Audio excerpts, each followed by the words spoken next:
Hello friend, मैं समृद्धि फिर से आ गई लेकर आपके लिए एक नई कहानी डॉक्टर भगवती चरण वर्मा द्वारा लिखित प्रायश्चित। 14 वर्षीय बालिका बधू रामू की बहू के घर में आते ही सास ने घर की चाबियां उसे सौंपकर अपना मन पूजा पाठ में लगाया। बेचारी बालिका बहू घर भर में अपनी जिम्मेदारी उठाए तो उठाए कैसे। कभी भंडार गृह खुला रह जाता तो कभी वह उसमें बैठे बैठे सो जाती। कबरी बिल्ली इसका पूरा लाभ उठाती थी। मौका पाते ही दूध दही चट कर जाती थी। आशा यही है कि बिल्ली ने रामू की बहू का जीना दुश्वार कर रखा था। हार कर रामू की बहू ने यह निश्चय कर लिया कि वह उसे मजा चखा कर रहेगी। एक दिन रामू की बहू ने पिस्ता, बादाम, मखाने, मेवे को दूध में औटाकर खीर बनाई। उस पर सोने की वर्क चिपकाई। उसने कटोरा भरकर एक ऐसी ऊंची ताक पर रखा जहां बिल्ली ना पहुंच सके। रामू की बहू पान लगाने गई और कबरी बिल्ली ने कटोरे पर छलांग लगाई। कटोरा झन्नाटे की आवाज के साथ फर्श पर। रामू की बहू दौड़ी दौड़ी आई तो देखा कि फूल का कटोरा टुकड़े टुकड़े और खीर फर्श पर। बिल्ली डट कर खीर उड़ा रही थी। रामू की बहू पर खून सवार हो गया। उसने कबीरी की हत्या करने की सोच ली। प्रातः उठकर रामू की बहू दूध का कटोरा दरवाजे की देहरी पर रखकर चली गई। हाथ में पाटा लेकर वह लौटी तो देखा कि कबरी दूध पर जुटी है। उसने सारा बल लगाकर पाटा बिल्ली पर दे मारा। कबरी ना हिली ना डुली, बस एकदम से उलट गई।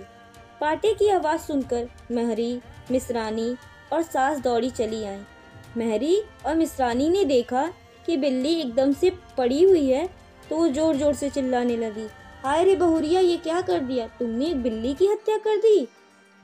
महरी और मिश्रानी ने तो बिल्ली की हत्या को आदमी की हत्या के बराबर बताकर तब तक काम करने से मना कर दिया जब तक बहू के सिर से हत्या का भार न उतर जाए।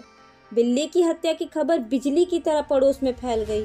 पड़ोस की औरतों का रामू के घर पर तांता लग गया। महरी को पंडित को बुलाने के लिए भेजा गया।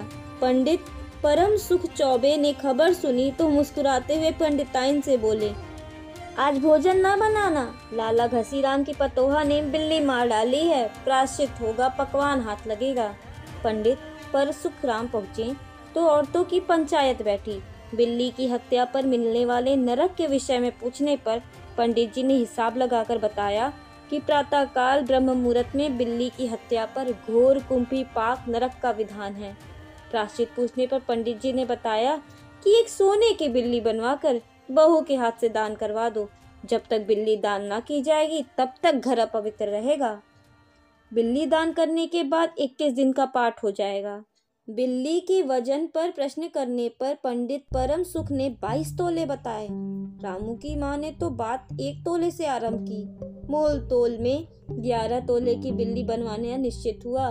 पूजा के सामान के विषय में पंडित जी ने बताया कि दान में करीब 10 मन गेहूं, 1 मन चावल, 1 मन दाल, तिल मन भर तिल, 5 मन जौ भी लगेगा, 5 मन चना, 4 पसेरी घी, मन भर नमक भी लगेगा। पूजा के खर्च को सुनकर रामू की माँ रुहासी होकर बोली, पंडित जी, इसमें तो 100-150 रुपए का खर्चा हो जाएगा।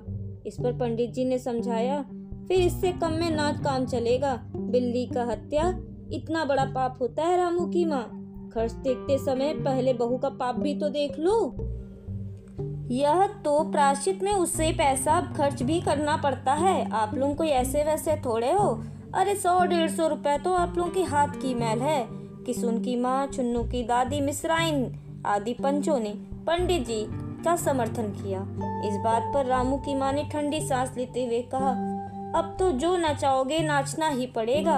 ये बात सुनकर पंडित परम सुख नाराज होकर पोथी पन्ना बटोर कर चलने लगे। रामू की माँ ने पंडित जी के पैर पकड़े, तब जाकर उन्हें पुनः आसन पर जमाया। और क्या होगा के प्रश्न पर पंडित जी ने कहा, 21 दिन के पाठ के 21 रुपए लगेंगे और 21 दिन तक दोनों बखत 5-5 ब्राह्मणों को भोजन करवाना पड़ेगा।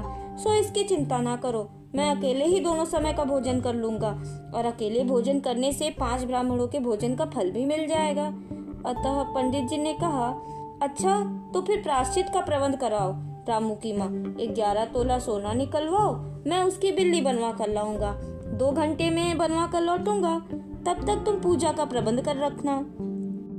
अभी पूजा की पूरी बात पंडित जी से हुई भी नहीं थी कि महरी हांफते हुई कमरे में आई और बोली, माँ जी, बिल्ली तो उठकर भाग गई।